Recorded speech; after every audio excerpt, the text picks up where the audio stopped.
बोलती पुस्तके. ज्यांना वाचनाचा नाद त्यांना बोलती पुस्तके घाली साद.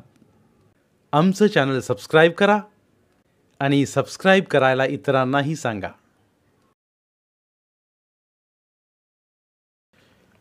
झोका कथास्तू.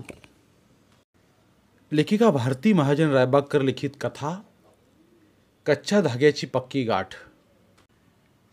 सनईच्या मंजूळ सुराने आसमंतातील वातावरणात प्रसन्नता भरून राहिली होती. रंगीबेरंगी फुलांनी सजवलेल्या हॉलमधून त्यात भरच पडली होती. वधू पक्षाकडील यजमान मंडळी लगबगीने इकडून तिकडे फिरत पाहुण्यांच्या व्यवस्थेत काही कमी तर राहिली नाही ना याची खातर जमा करून घेत होती. तर पाहुण्यांच्या विशेषतः महिलांच्या नव्या कोऱ्या कपड्यांच्या सळसळीने वातावरणात एक प्रकारचा उत्साह निर्माण झाला होता. घाई गडबडीच्या आगत स्वागताच्या संमिश्र आवाजाने तो हॉल अगदी गजबजून गेला होता. इकडे एका बाजूला असल्या खोलीमध्ये कल्पना वधू वेशात नटून सजून गौरीहरासमोर शांत बसून राहिली होती. गर्प मोरपंखी रंगाचा शालू तिच्या गौरवर्णाला खुलून दिसत होता. अंगावरच्या सुवर्णालंकारांनी आणि केसात माळलेल्या गजऱ्यांनी तिचं रूप इतकं मोहक दिसत होतं की जणू पौर्णिमेचा चंद्रच तिथे येऊन उतरला आहे. आणि हातावरची नाजूक मेहंदी, त्यात तर तिच्या भावी पतीची निलेशची छबीच रेखलेली होती. अशा मंगल वातावरणात कल्पनाचे मुखकमलही तसेच प्रसन्न हसायला हवे होते, पण ती मात्र कुठेतरी हरवलेली वाटत होती. जणू ती मनाने तिथे नव्हतीच. तिच्या मैत्रिणी त्यावरून तिला वारंवार चिडवत होत्या. आता काय बाई, एका माणसाचं लक्ष आमच्याकडे आहेच कुठे? तर काय, सारखं आपलं ते हाताकडेच काय बघायचं? दुसरी चिवचिवली. आता लवकरच प्रत्यक्ष भेट होईल म्हणावं, मग बस एकटक हळद. तिसरीच्या बोलण्यावर सर्वजणी खळखळून हसू लागल्या. तरीही कल्पनाच्या ओठांवर लज्जेनं जरासही स्मित उमटलं नाही. ती मान वळवून दुसरीकडेच पाहू लागली. नका ग चिडवू माझ्या ताईला. माहेरच्या वियोगाचं दुःख जाऊ दे, तुम्हाला काय माहीत आहे म्हणा. तिथेच असलेली कल्पनाची धाकटी बहीण प्राची म्हणाली. तू नकोस तिचा कैवार घेऊ, तुलाही एक दिवस. त्यातीलच कुणीतरी असं बोलत होती. तोच बाहेर एकदम गलका उठला. नवरदेवाला नवरदेवाला. आणि ते ऐकताच सगळ्या जणी कल्पनाला एकटीलाच तिथं सोडून बाहेर पळाल्या. मंडपाच्या दाराशी निलेश रुबाबात घोड्यावर स्वार होऊन बसला होता. आधीच देखना, त्यात नवरदेवाच्या पोशाखात अगदी राजबिंड रूप दिसत होतं. किती छान आहे ना कल्पनाचा नवरा. भाग्यवान आहे बाई कल्पना. जोडा अगदी छान दिसेल. मैत्रिणींची कुजबूज. निलेशची नजर मात्र इकडे तिकडे भिरभिरत होती. बस थोड़ा सा इंतजार और फिर दीदी आपकी जिजाजी. प्राचीने त्याला चिडवलं. निलेश कावरा बावरा झाला आणि पुटपुटला. छे छे, तसं काही नाही. आणि पुन्हा एकदा तिथे हसण्याचा धबधबा कोसळला. 5 सुवासिनींनी औक्षण करून नवरदेवाचे स्वागत केले आणि त्याला बोहल्यावर नेले. अंतरपाट धरला गेला आणि भटजीने मुलीच्या मामाला नवरीला घेऊन येण्यास सांगितले. मामा गौरीहाराच्या खोलीकडे गेला आणि तिथेच थबकला. खोलीत कोणीच नव्हतं.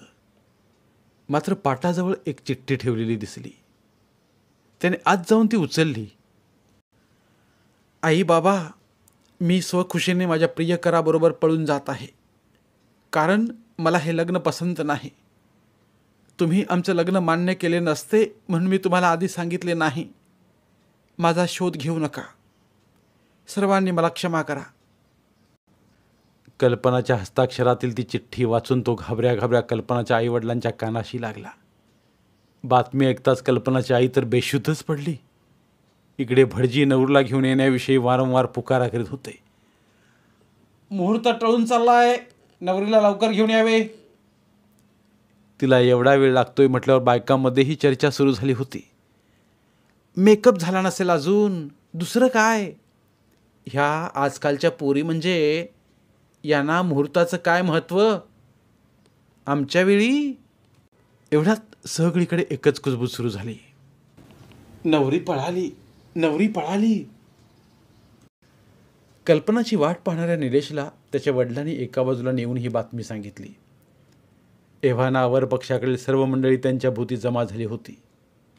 सर्वजण तावातावाने मुलीच्या आई वडिलांना दोष देत होते. तेही बिचारे खाली मान घालून मुकाट्याने ऐकून घेत होते. काय करणार? आपली मुलगी ऐन लग्नाच्या वेळेस असं काही करेल असं त्यांना स्वप्नातही वाटलं नव्हतं. काही वेळेपूर्वीच्या आनंदी वातावरणावर आता दुःखाची छाया पसरली होती. इकडे निलेशच्या वडिलांनी वरात तशीच परत नेण्याचे ठरवले. खरं म्हणजे वधूशिवाय परत जाणं त्यांच्यासाठीही मानहानिकारकच होतं. पण त्यांच्याजवळ दुसरा पर्याय तरी काय होता? या सर्व गोंधळात प्राची एका कोपऱ्यात बावरून बसली होती. ताईने काय करून ठेवले हे? आता माझे कसे होईल? तरी ताई तेव्हा गप्प गप्प होती म्हणायची. तिच्या मनात विचारांचे वादळ घुंगावत गेले. एकाएकी तिच्या वडिलांचे लक्ष तिच्याकडे गेले आणि त्यांच्या मनात विजेप्रमाणे एक विचार चमकून गेला. प्राचीचे लग्न निलेशबरोबर लावलं तर?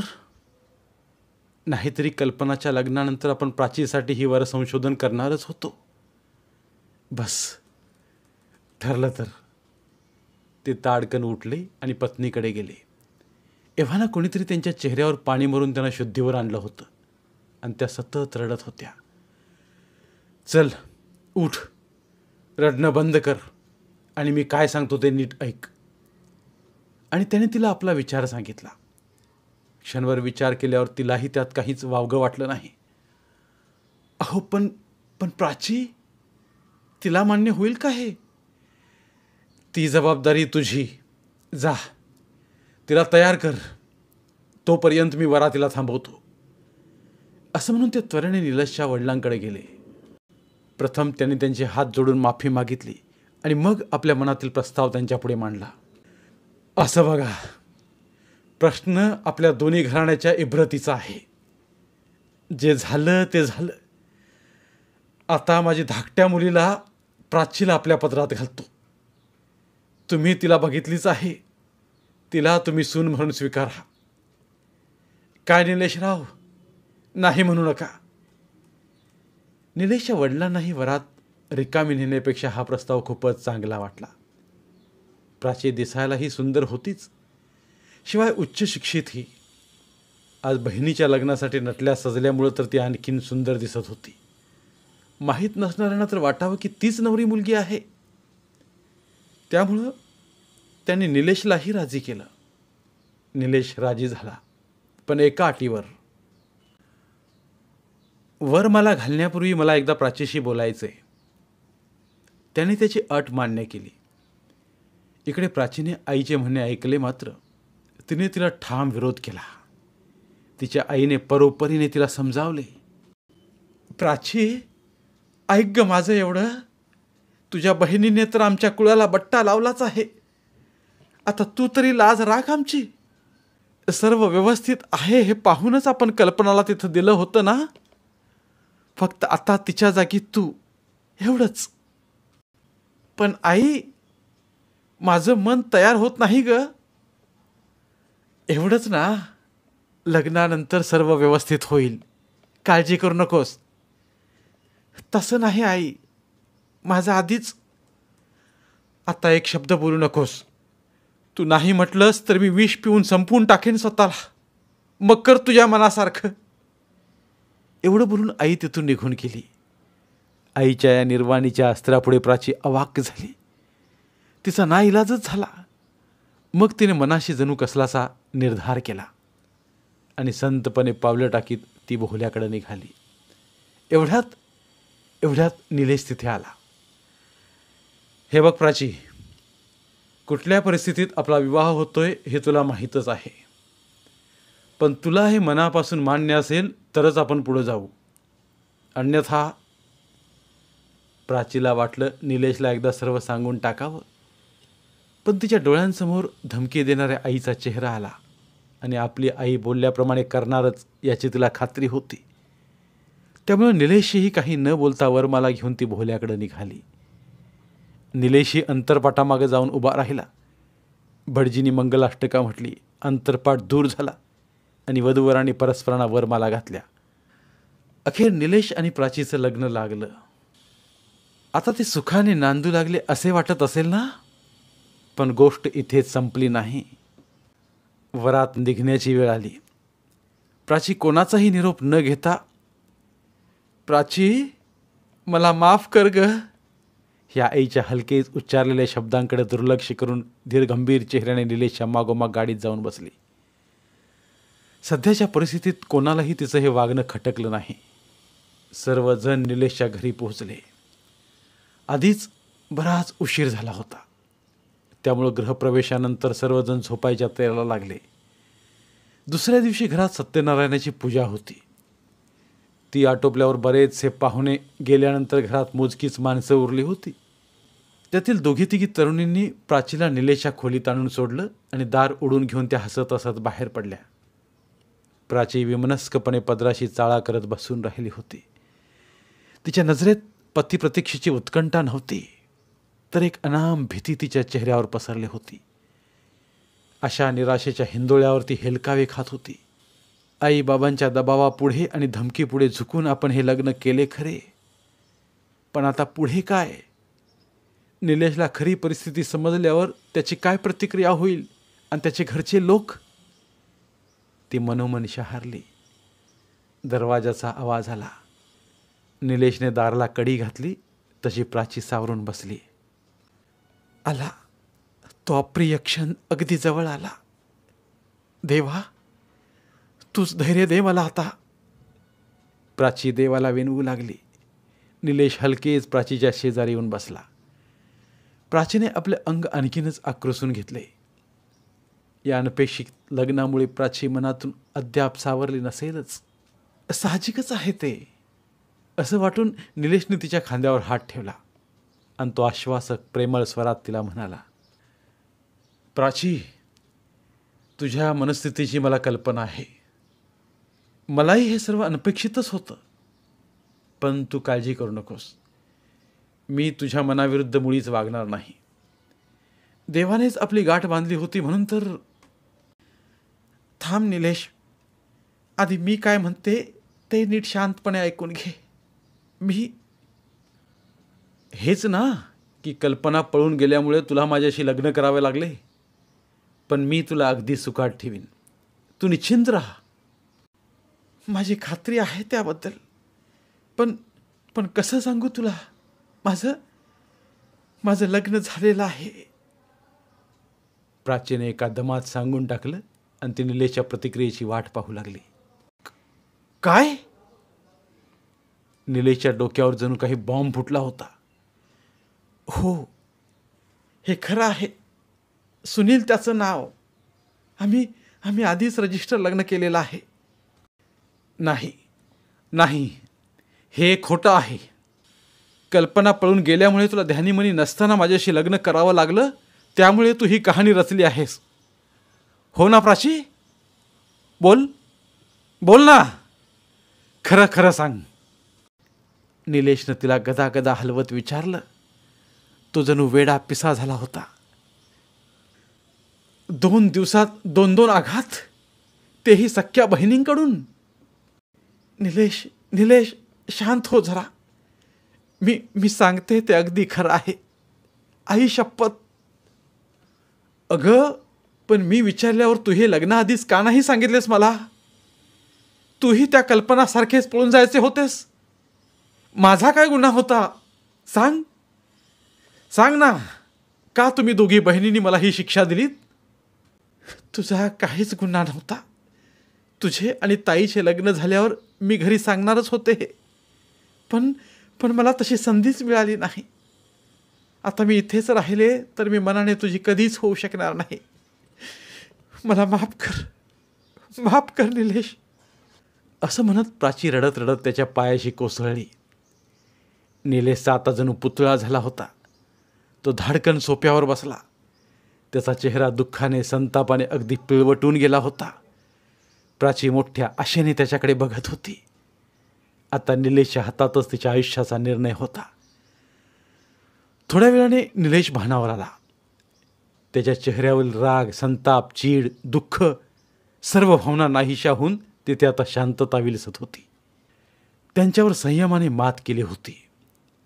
त्याने आपल्या मनाशी काही निर्णय घेतला होता. त्याने प्राचीला हात धरून उठवलं आणि एकटक तिच्या चेहऱ्याकडे पाहत म्हटलं, प्राची, बरे झाले. तू हे मला आत्ताच सांगून टाकलेस. आता तू काळजी करू नकोस. मी स्वतः तुला सुनीलकडे घेऊन जाईन. हे ऐकून प्राचीचा स्वतःच्या कानावर विश्वासच बसेना. खरंच? पण तुमचे आई बाबा? ते संतापतील, पण मी समजावेल त्यांना. तिच्या मनावरचे ओझे एकदम हलके हलके झाले. सकाळ झाली. निलेशने घरात ही बातमी सांगितली, मात्र सर्वांना एकदम धक्काच बसला. निलेशची आई तर प्राचीच्या अंगावर धावूनच गेली. अवदसे, माझ्या मुलाने तुझे असे काय बिघडले होते म्हणून तू हा असा बदला घेतलास? तुझ्या बहिणीच्या कृत्याकडे दुर्लक्ष करून आम्ही तुला पदरात घेतलं. त्याचं असं फळ दिलंस होय आम्हाला? कुठल्या जन्माचा दावा साधलास तू? ती तळमळून विचारू लागली. निलेशनं तिला शांत केलं. आई, प्राचीची यात काही चूक नाही. तिच्या आईच्या धमकीला ती घाबरली. पण नियतीलाच आमचं लग्न मान्य नव्हतं. सगळा आपल्या नशिबाचाच खेळ आहे हा. आणि प्राचीला मी आता सुनीलकडे, तिच्या खऱ्या पतीकडे सोडून येत आहे. बाबा, आईला सांभाळा. येतो आम्ही. निलेश प्राचीला घेऊन सुनीलच्या घरी आला. डोळे तांबारलेले, कपडे चुरगाळलेले, केस विस्कटलेले. अशा अवस्थेत सुनील, प्राची, तू असं का केलंस? तू मला धोका दिलास, असं बडबडत प्राचीचा फोटो हातात घेऊन बसला होता. प्राची आणि निलेशने आत प्रवेश करताच प्राची, सुनील, मी आले, असं म्हणत त्याच्याकडे धावली आणि त्याचा अवतार पाहून ती तेच थबकली. सुनील, काय झालं? तू असा? थांब, दूर हो, धोकेबाज. सुनील, माझं ऐकून तर घे. आता काय आणखी ऐकायचं राहिले तुझं प्राची? मी माझ्या डोळ्यांनी सगळं पाहिलंय. काय? हो, आता प्राचीच्या बहिणीचं लग्न होतंय.